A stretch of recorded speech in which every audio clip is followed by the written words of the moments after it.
Welcome to another episode of The Unseen Paranormal, where some of the scariest things are unseen. I'm your host, Eric Freeman.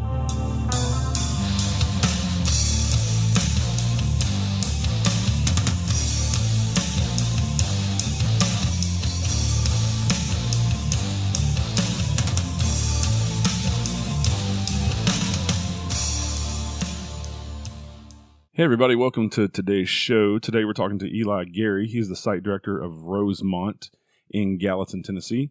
Rose Mont was built by Judge Josephus Con Guild in 1842. It was a 500-acre thoroughbred farm, and we're going to speak to him about the history and the hauntings. How you doing today, Eli? Doing real well. How about yourself? I'm good. Thank you for joining me today. Thank you for having me, and I'm appreciative of the fact that you know a little bit about our history already. In my line of work, we like people like you. Yeah, I try to do my research, and I've talked to Alan Searcy a couple times, who wrote the Ghost of Gallatin book. I'm a little partial to Alan, but he's a good fella. Yeah. So, like I said, the house was built in 1842 by the Guild family, and it started out as a thoroughbred farm and a cattle farm.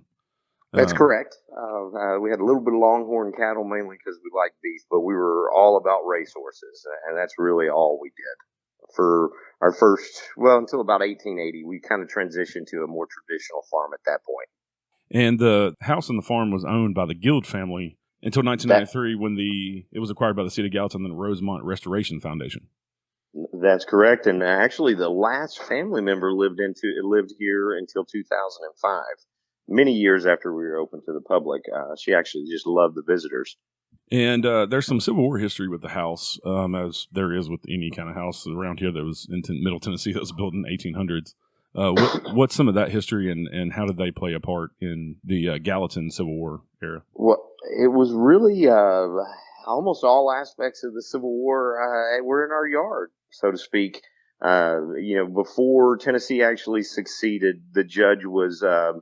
he had always been a Unionist and was against secession. And then once the firing of Fort Sumter, and then just after the calling for troops to be raised to quash the rebellion, that didn't sit right with most Middle Tennesseans because we were still, for the next 3 months, a loyal U.S. state.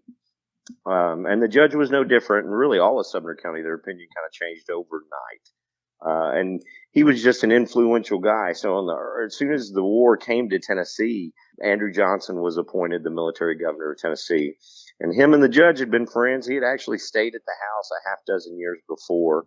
But one of his first actions was to have the judge and several other local prominent attorneys arrested. And they were basically held for 7 months as what we would now call political prisoners at Mackinac Island. So before the war really had even come to Sumner County, it had come to Rose Mont. The earliest units, some of the militia units that formed the initial Tennessee regiments, quite literally formed in our front yard. The judge's two sons both served in the Confederate Army and left at the outbreak of the war. And then by spring of 1862, Federals had moved in and occupied all of Gallatin. And Rose Mont was no exception. There was a picket line set up right in front of the house, about where the highway is now. So guard posts every 250 yards. And then federal troops on the property literally 24/7 throughout the duration of the war. We know of about 7 regiments that camped here, and it's impossible to know how many visited, but literally they were an omnipresent force 24/7 during the duration of the war. So much so that we even were creative with hiding some of our race horses to keep them out of the federal hands. 2 of our most prominent horses and 4 breeding mares were squirreled into our basement, the servants' quarters, till the Federals passed them by. And for the duration of the war, they would exercise those horses by moonlight and hide them away before the sun came up. And the Federal soldiers never did get those race horses, which were a lifesaver for us after the war. But they did get 36 of our racehorses and then about 45 wagonfuls of firewood off the property throughout the duration of the war. And I heard a story about the dining room table while the property was being occupied. That's my favorite piece in the whole house, and it really is the kind of the coolest, most powerful piece that we have in the house. We have a lot of nice stuff, but the table itself is pretty amazing. It was made right here in Gallatin and brought in there in 1839. and it fits 24 people. It seats 24 when it's, fully extended. So it's pretty magnificent, but like one end of it has about 100,000 more miles on it than the rest of the table. And it looks a little bit odd, to be honest with you, but it's like a snapshot in time to people that are into history like me. Because 2 federal soldiers came to the house and confiscated it at some point during the Civil War, and took it out to the road and wrote dispatches on it, and they stained it with ink and stabbed it with their pocket knives. And after a few days of this, the lady of the house was informed, Miss Catherine, and she was a beautiful, tiny, piously religious woman, but she also was a little fiery. And she went right out to the road, and the 2 Yankee soldiers brought the table back immediately, with her chewing their tails all the way back to the house. So, and that was pretty commonplace. That type of behavior was pretty commonplace here in Gallatin. We were a major logistical hub. There were a lot of troops here, and a lot of troops that weren't actively engaged in fighting. So young men that aren't kept real busy tend to get in a little bit of trouble, and they did here. And it didn't help matter that the federal authority here, General Payne, was extremely heavy-handed and just brutal on the local population. It was quite common for him to even bring his wife down from up north and her to take shopping trips through people's houses here in town. By some estimates, Payne executed over 100 men on the square right here in Gallatin, less than a mile from where Rose Mont sits. Wow. A lot of that history, especially in Gallatin. Alan Searcy, he says that, it's one of the most haunted towns he's ever seen, and he's done a lot of different things with the Ghost Map app and that type of stuff. Well, I grew up here, and so it was always kind of commonplace. We all, you always heard the stories and everything. And I never really thought about it till I looked at it on paper, and I would kind of be inclined to agree with him, to be honest with you. We're an old community. The cradle of Anglo life started just 9 miles from here, and so there's a lot of history, and not just Civil War. We were old when the Civil War happened. There was a lot of tribulation before then, and even after then. Here at the house, everybody expects Civil War history, but that's just a few years of our past. General Patton was here in World War II with the Tennessee maneuvers. Alvin C. York was here selling war bonds, and even the very first Confederate reunion about 30 years after the war was literally right across the street from us. And you were talking about some of the famous guests. Y'all have had some presidents stay there throughout history, too. We have 3 U.S. presidents, all the presidents from Tennessee, Andrew Jackson, Andrew Johnson, and James K. Polk. And it is kind of ironic because Johnson would stay here and then just a few years later have the judge arrested. I always joke that Tennessee makes good personalities, but not really good presidents. So throughout the years with the original family who built the house, owning the house, did it continue to be a farm up until the city of Gallatin took it over? The later years, it really wasn't much of a farm. By 1956, we had pretty much ceased existing as a big farm. We sold the bulk of the property off at that point, and we shrank down to the 5 acres we have now. By that time, the family that lived in the house were aging, of course, and the family had shrunk down considerably. There wasn't 15 people living in the house anymore. And this monster, and it is a monster of a house. If you haven't seen it, words can't really describe it.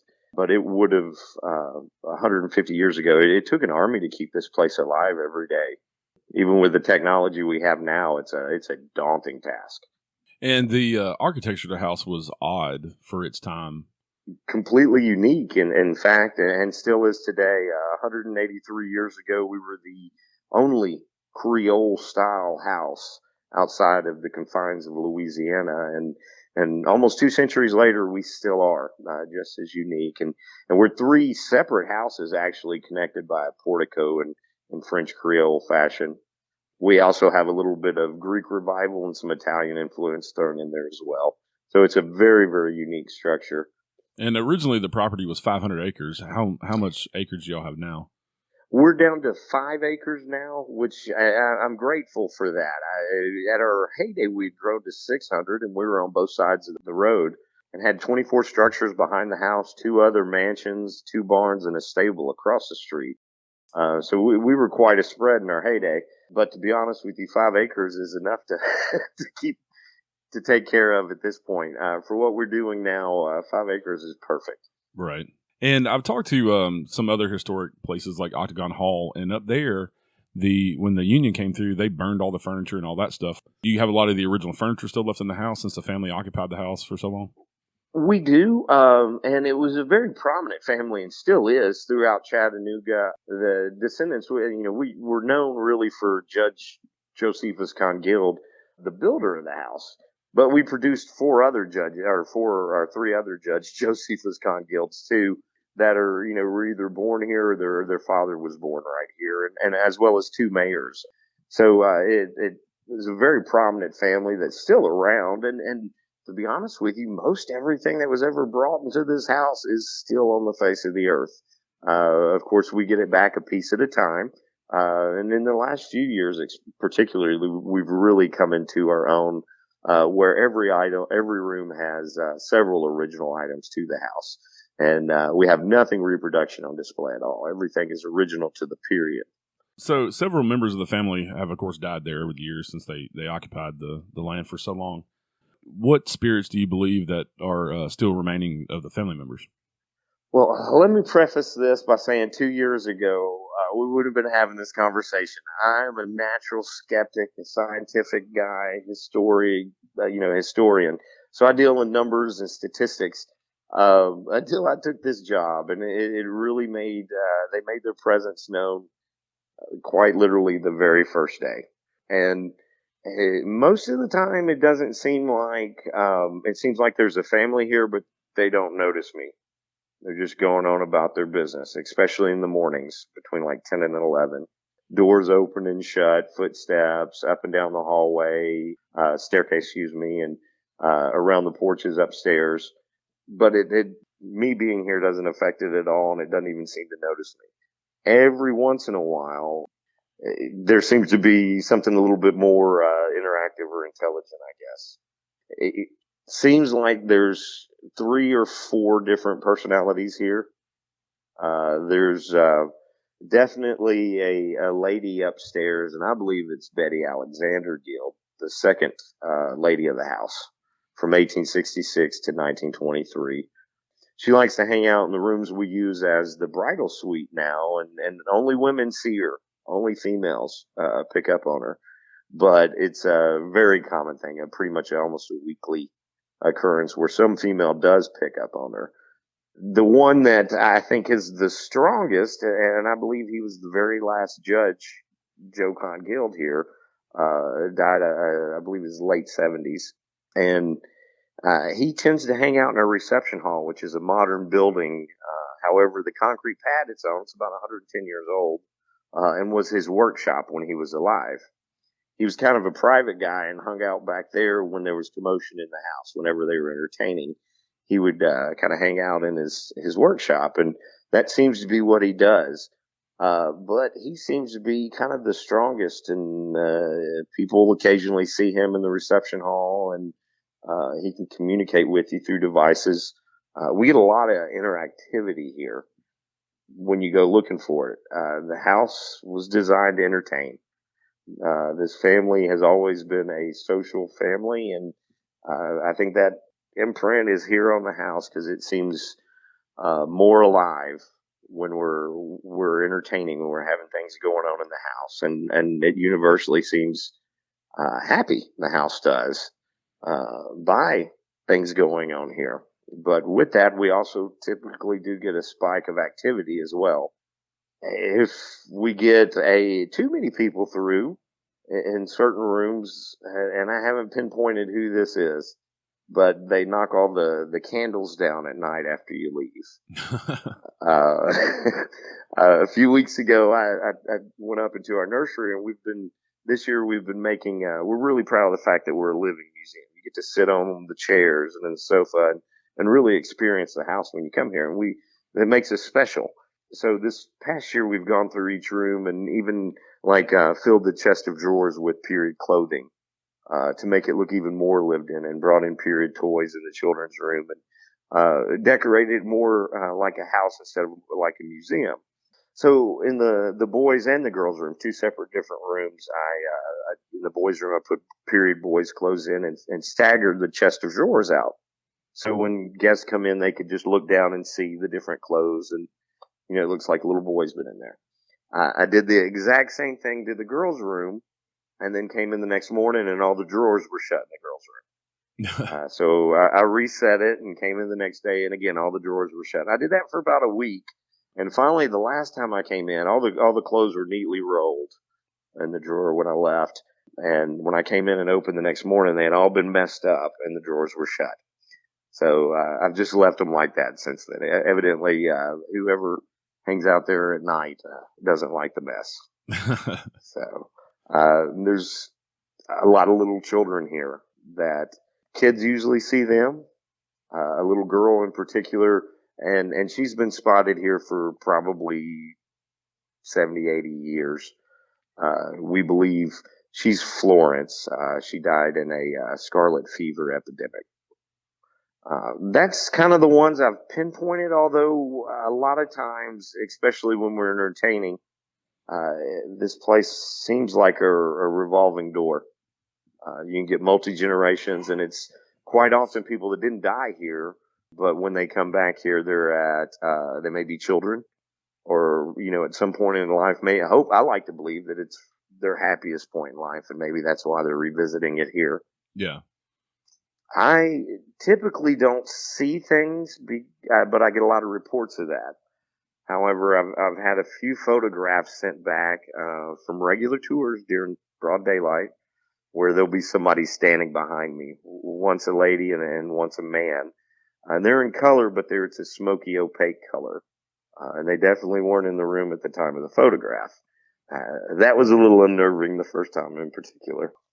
EVPs are a pretty constant thing here. And a lot of times, not during ghost hunts. We have a lot of historians and different authors that come out here to get information about the house, and they'll always record it. And more than once, and one time including Alan, we pick up very clear. They're not. They're very understandable EVPs in a different voice, usually a female voice, very clear and as loud as everybody else. There's no doubt about them. About a month ago, I saw probably the only thing I've ever seen here. And I came out of there's a little kitchen on the back of my office, and I just opened for the morning and came back from that kitchen through the doorway and walked straight face first into a man that crossed my path. And he wasn't like color. I could see an outline, but I could see through him too. He walked kind of through my door, almost at a run. His chest was forward. His eyes were fixed. He didn't notice me. Passed just probably 8 inches from my nose, so close I could feel the wind disbursement. Wow. And the door never opened. That was the one time that I went out and sat on the porch for about a half hour. I'm like, okay, I'm going to take a time out on this one. I took the phone with me and just did my morning business from out on the porch. We do have a practical joker around here, and I think he's the guy that hangs out in the reception hall. He moves and hides keys, in particular if you leave them unsecured, and you'll find them under a bed upstairs in a room you haven't been in, or in the sink in the kitchen somewhere.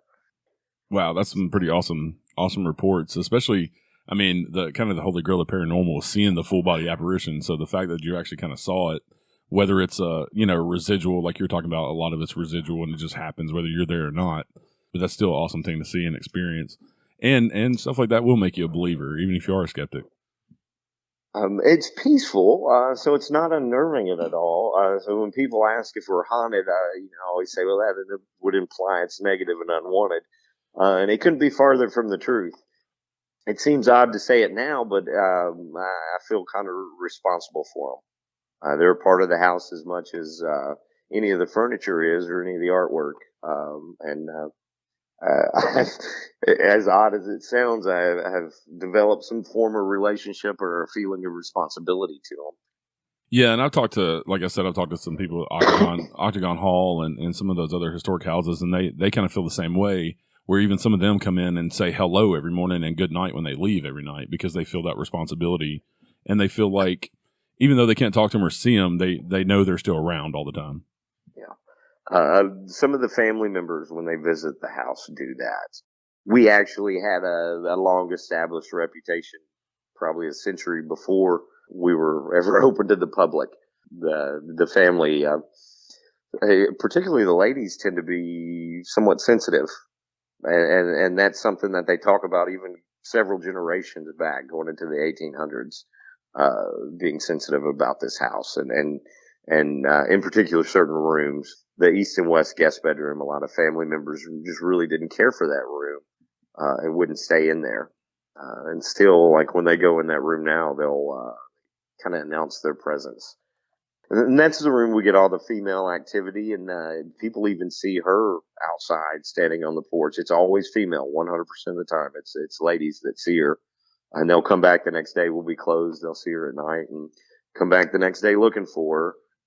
And more often than not, they won't tell me what they're up to. They just come in and take a tour and look at every picture. And I can I've seen it several times now, so I can kind of figure out what they're doing, and I'll ask them. And they're like, yeah, we didn't want you to think we were crazy, but we saw a lady looking out this window last night. I get that a lot. A lot. And y'all are open to the public if anybody wants to come tour during the day, just like a normal historic tour. We are Tuesday through Saturday, 10 to 4. And if you let me know, I don't throw any ghost stories in on the regular tour. But if you ask questions or let me know that's what you're interested in, I can tell you a few stories along the way. And there's plenty to tell in every room. I mean, it's a daily occurrence. And what's neat about the ghost hunts here when we do have them is like I said, they still entertain. It's almost like we're having a party in the house, and the family members come on cue. And several of them are strong enough and have been around, done it enough where they'll communicate through devices. I can generally I like to take a mini mag light because I'm not a ghost hunter. I don't know anything about the equipment or the science behind it. I do know a mini mag light because I've used one for 30 years. And you can get one at Walmart for $10. So everybody's got one, and I can set it on the mantle, almost any room in this house, and give it long enough asking questions, and the thing will pop on, and I can get them to cut it on and off to answer questions. Sometimes for 30, 40 minutes at a time. Wow. That's really weird. It's cool while it's going on, and then when it finishes, you're like, holy crap, when did that just happen? Right, and having full conversations with answers is pretty pretty neat. Being able to figure out who you're talking to, it's just really wild. And y'all have some events coming up. I know you have an event with Rutherford County Paranormal Investigation. We do. We actually have a 2-night ghost hunt. You can come 2 nights for the price of one, or come either or night. And it's going to be Friday, September 11th, and Saturday, September 12th. And we've got a lot of friends of the house because, we've got a bit of a reputation. Anybody that's gone ghost hunting in this area has heard of Rose Mont, and a lot of great folks have been out here to conduct investigations. We've met a lot of friends along the way, and so they're great about coming out and helping us. And we have probably, I think, about a half dozen different paranormal groups are going to be here to help us out. A lot of them have been to the house several times, so they have a lot of experience and know exactly what to do here. And they bring equipment too, so it's perfect for the first time ghost hunter or the seasoned investigator too. We always have a great night when we do this, and most of the time you get mainly people that are out for a little bit of adventure for one night, and the house it never disappoints. And those tickets are $50 a piece for each night. Yes, sir. And I think they're going to limit it to 40 people, so you might want to grab your tickets. And I think it's 70 or 75 for both nights. They're handling the ticket sales, but that's the real bargain. Generally, a ghost hunt here costs about that much for one night. Yeah. So, and then we also have another site across the street that we're going to be hunting as well. That's been investigated very little, and it was part of the farm originally, and has its own history. over there, both literal history, but also paranormal history that goes back several decades. And was that the site where the daughter of the Guild family had a house? It is right across the street, and then later, of course, it was a more traditional farm family who lived there for several years. The house was eventually auctioned off in 1971, but pretty much since then, and by some accounts even before then, there's been some activity there. There's been a little store there for probably 30, 40 years now, and they've always reported. They have him named over there. We'll be able to hunt that as well. So we've got a large space and a lot of really cool areas to hunt. So we get to break the groups up to keep them smaller, more intimate. Helps with the social distancing too. Like I said, we're so big that it's pretty easy for us to do that. Yeah. And if people are interested in tickets, because this is going to come out before the event, they can go on Rutherford County Paranormal's Facebook page, and they have a link there, I believe. That you can go to their Facebook page, you can go to our Facebook page, and we'll have all our events listed for the year. And we try not to do them every month, but we do ghost hunts several times a year. If you can't make this one, we're going to try to get one in November as well, if schedule permits. You have anything coming up special for Halloween? Halloween, we love Halloween. I'm the biggest kid in the world, so Halloween we kind of go full tilt, and we flip the script a little bit as we focus just on family events, and we even change up our hours. For the whole week of Halloween, we're going to be open at night and closed during the day, and each night we'll have a family-centered spooky event. One night we'll do a bonfire and ghost stories and Tennessee tall tales. We'll do, one night we show a great pumpkin Charlie Brown on a huge movie screen out on the property. And, we also do, candied apples. It all culminates with, the night before Halloween, October 30th, we will, open the house for trick or treating, which is awesome. Last year we gave out like 400 pounds worth of candy. There's probably 600-700 kids here at least throughout the night, too many to count. But we also do some kind of spooky things in October too. We have a program we call Death Comes to Rose Mont, where it's just spooky enough where it's fun. For one weekend, we put the house in mourning, and we have a funeral and a wake for a family member that passed here at the house. And so that's a lot of fun. It's always a really big hit. Not spooky, but October 10th, we have a big craft fair that is always a big hit as well. And then also we have a tea, which totally another train of thought, but we have a ladies' tea in October, a fall tea as well, which have been super popular this year. And where are y'all located in case anybody wants to come and take a tour or come to any of the events? We're at 810 South Water. In Gallatin, Tennessee. We're right up where water meets 109, just about 3/4 of a mile shy of it, between the square and the crossing of water and 109. And for anybody that's not familiar with where Gallatin is, it's not very far from Nashville. It's just a short drive. Yeah, you can get here, not during rush hour, but you can get here in about 35 minutes from Nashville. I live in Lebanon and get here in under 30 minutes. So it's a pretty convenient location, and there's a lot of really cool sites here. If you're into the history, the area, you can spend a whole week just hitting the historic sites within a 9-mile radius. And almost every one of them has about as rich of a paranormal history as we do as well. Yeah, and a good handbook for that would be the Southern Ghost Stories, Ghosts of Gallatin from Alan Searcy. That is a great handbook, even if you're not into ghosts. After reading it from a historian's perspective and somebody that deals with tourism, even if you don't believe in ghosts at all, that book is a valuable tour guide for Gallatin. I don't know if any book has been that complete as to the historic sites at Gallatin. All right. Well, I appreciate you coming on today and talking to me. Well, thank you for having me, and thank you for allowing me to plug our events. Not a problem. I look forward to coming up and taking a tour. I've never been to Rose Mont, but it sounds like a cool place. Come see me. Come out to a ghost hunt. Like I said, it never disappoints.